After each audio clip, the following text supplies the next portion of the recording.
अब बस आज के ही दिन बा यात्रा के इस क्षेत्र के पार करब तही कल पूर्णिमा के समय गुरु परशुराम से भेंट कर पाइब। हाँ कान्हा, यदि कोनो बाधा या बाधक ना खड़ा हो जाए। दाऊ, बाधा आया बाधक, पूर्णिमा छूटे के ना चाहिए। कहे कि गुरु परशुराम से अस्त्र और शस्त्र कल ही प्राप्त हो सकेला, फिर पता ना वो कहाँ चल जाए। 4 प्रहर से चल रहल बानी दाऊ, प्यास लगल हो के रहुआ के। हाँ कान्हा, सामने ही बा जलाशय, आवा पानी पियल जाओ।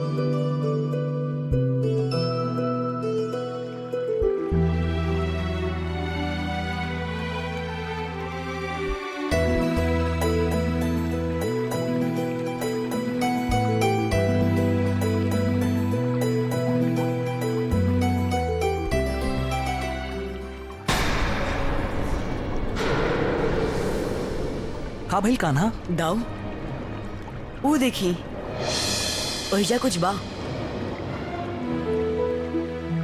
दिखल रहुआ के? कान्हा, इतना लाल मणि है। हाँ दाऊ, कितना सुंदर बाना, एकदम लाल, जैसे चमकीला मूंगा होके। हाँ कान्हा, इतना अद्भुत बा, हम एकरा निकाला तनी।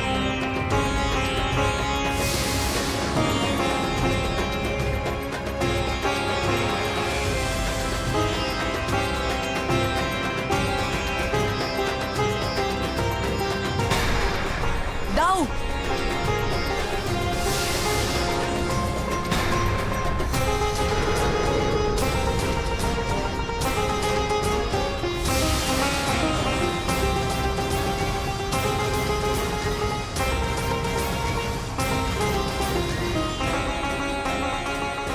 इस क्षेत्र भी कौना राक्षस के अधिकार में ही बा। इस स्थान के जे स्वामी बन के बैठल बा, वो अपन क्षेत्र के लाल रंग में बदल देले बा। परंतु कान्हा, हमरा एक बात समझ में नहीं आवत। गोमंतक पर्वत पे गुरु परशुराम के निवास बा कान्हा। इतना प्रभावी, इतना शक्तिशाली गुरु के आसपास ऐसन राक्षसन के राज्य के अंधकार, विश्वास नहीं है होकत कान्हा। परंतु कान्हा, ऐसन भी तो हो सकेला उनका इस सब के पता ही ना होके। ये असंभव बताओ। वो अनैतिक और अधर्मी क्षत्रिय राजा के 21 बार पृथ्वी से अस्तित्व मिटा देले बाने। इस सब उनका खातिर सामान्य बताओ।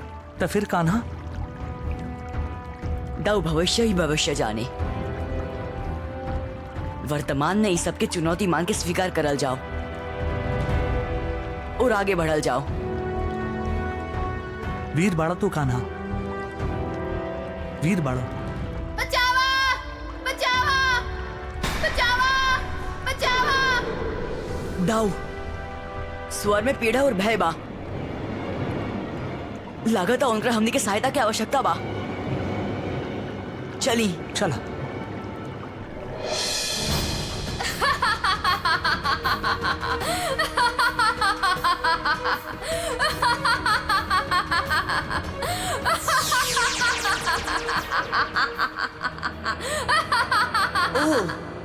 तरवो रचले रहली माया जाल। अब तू दोनों फंस गई बड़ा मर माया जाल में। देखा देखा तू अपन पीछे।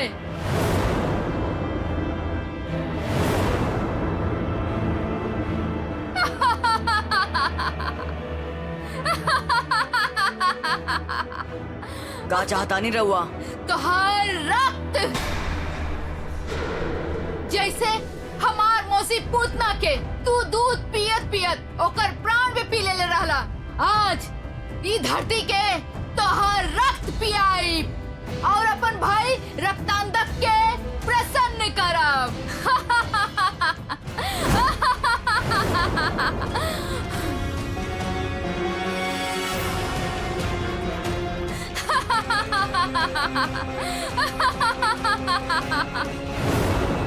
हमनी के मायावी संसार के शक्तियन के सामने तोहर दैवीय शक्ति निष्क्रिय बा।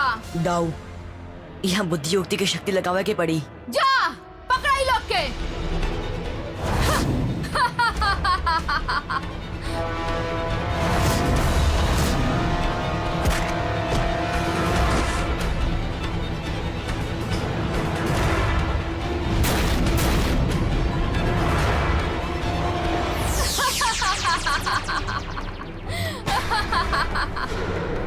कहीं भी ना पहुंच पाई बा। हमरा से युद्ध करा। रउआ स्त्री बानी और स्त्री कवना भी रूप में काहे ना होके हमरे खातिर माँ समान बानी। ये खातिर हम रउआ से युद्ध ना कर सकेनी। हमारा रउआ से निवेदन बा कि रउआ हमनी के जाय दी। कायरन के भाषा बोल रहल बड़ा। तू ऐजा से कहीं ना जा सकतरा।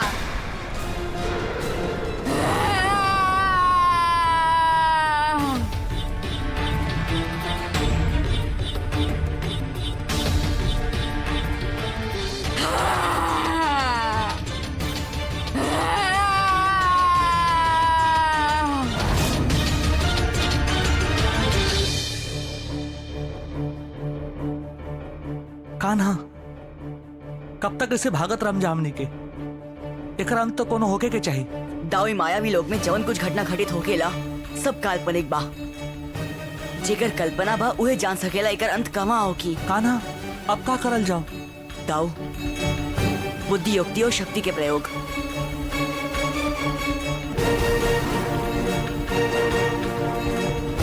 दाऊ और चलल जाओ। चली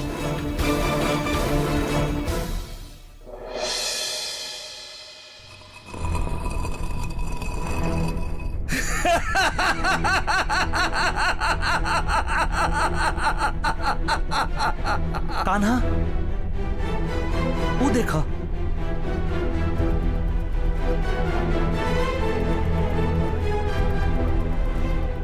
कान्हा ये सब समझ में आवा था कि का होता? समझ में तो आ रहल बा दाऊ कि हमनी के अगला बाधक से हमनी के भेंट होके वाला बा, परंतु ना जाने ही के बा।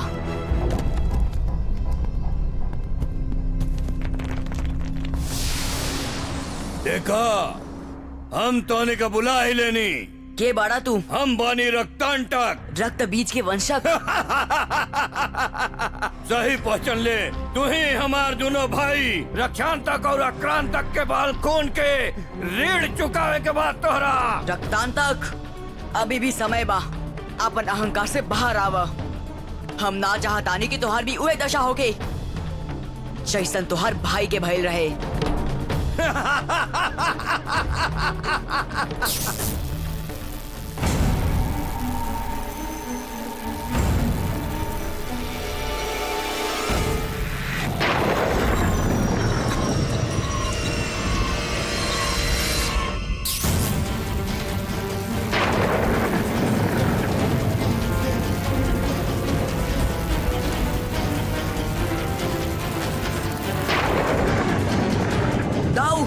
बुद्धि युक्ति और शक्ति के प्रयोग। पत्थर उठाई।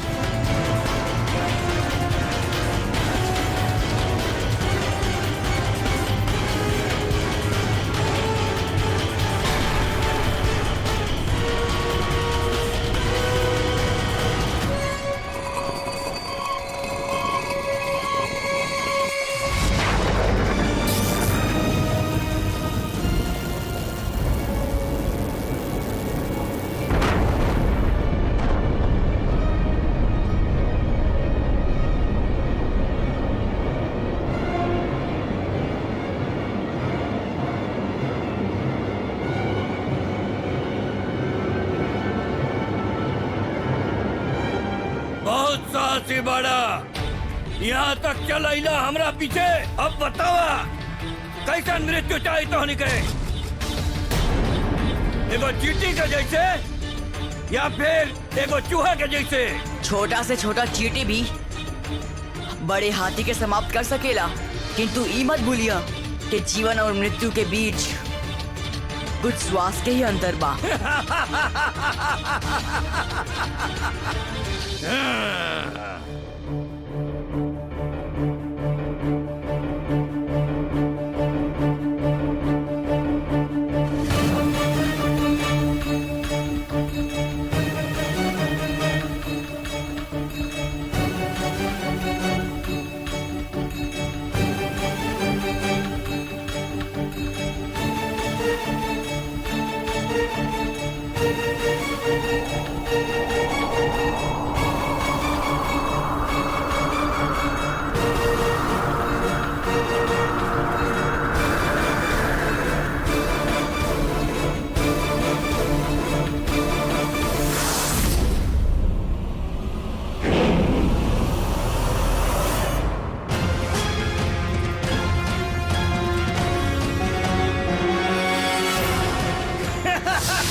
और युद्ध करा और रक्त गिरावा।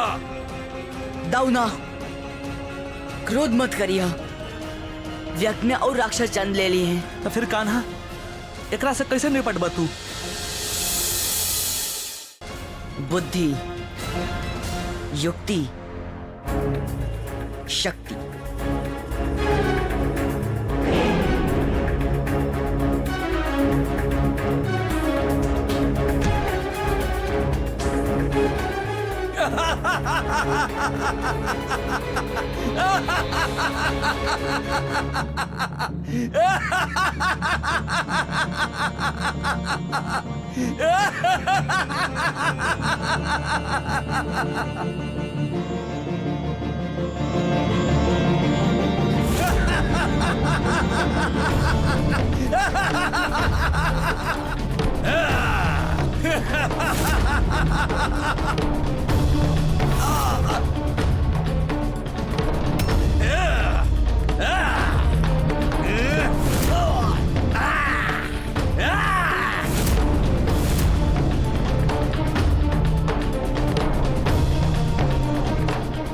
दाऊ, रवो देखनी कि जब हम एकरा निकट होकिले तो ये हमनी के देखना पावेला। हाँ कान्हा, एकर मतलब कि हमने के एकरा परास्त कर सकीले।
कान्हा देखा, एजा के हर वस्तु स्वर्णिम आभा ले लेबा। जहाँ गुरु परशुराम के निवास के स्थान होके वहाँ सबका शुभ होकल आवश्यक बा। जब उन जैसन दिव्य स्वरूप के आभा साधारण से साधारण वस्तु पर पड़े ले तो वो भी दमक उठेला दाऊ। अब देखी ना, धूल के कण भी उहे स्वर्ण माया से दमक उठले बाड़े। हाँ कान्हा, हम बहुत उत्सुक बानी उनका से भेंट करे खातिर। दाऊ, इतना भी अधीर ना हुई। अब कुछ ही देर में हमने गुरु परशुराम के सामने हो कब।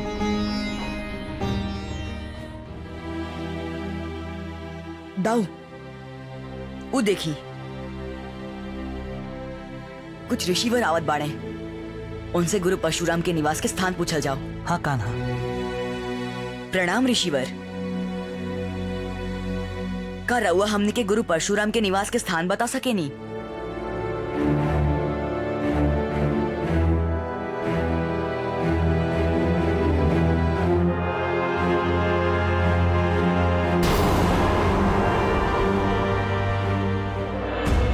रउआ का कर रहल बानी?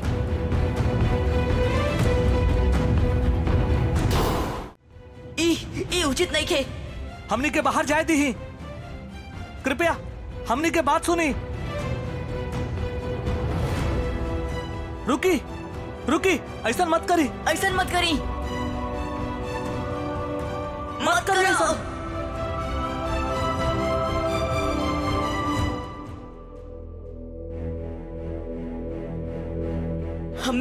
हमनी के बाहर निकाला। तू कोई छलिया मायावी बाड़ा। हमनी के बाहर निकालिया न था। इस दुष्टता के परिणाम रोवा भोगे के पड़ी। दाऊ, अपन स्वरूप की पहचाना।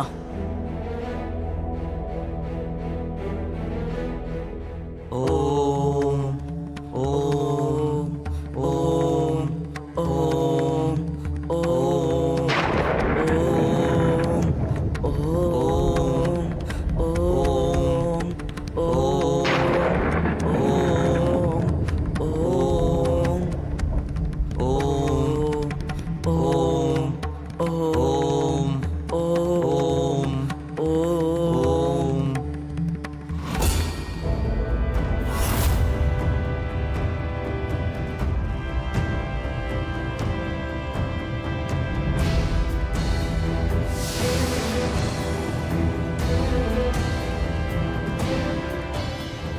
देखा कान्हा, पूरा चंद्रमा आकाश में चमक रहल बा। हाँ दाऊ, कुछ ही देर में गुरु परशुराम से मिले वाला शुभ मुहूर्त आवे वाला बा। शीघ्र शीघ्र चली।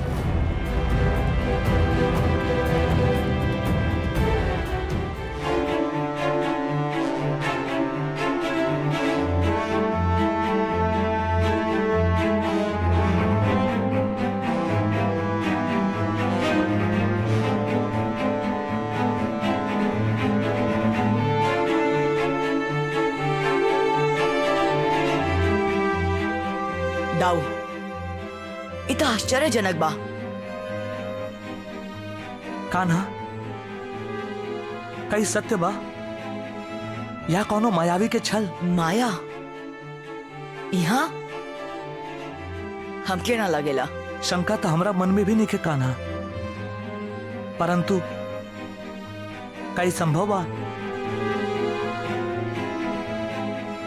ई गुरु परशुराम के दिव्यता बा या केहू के माया।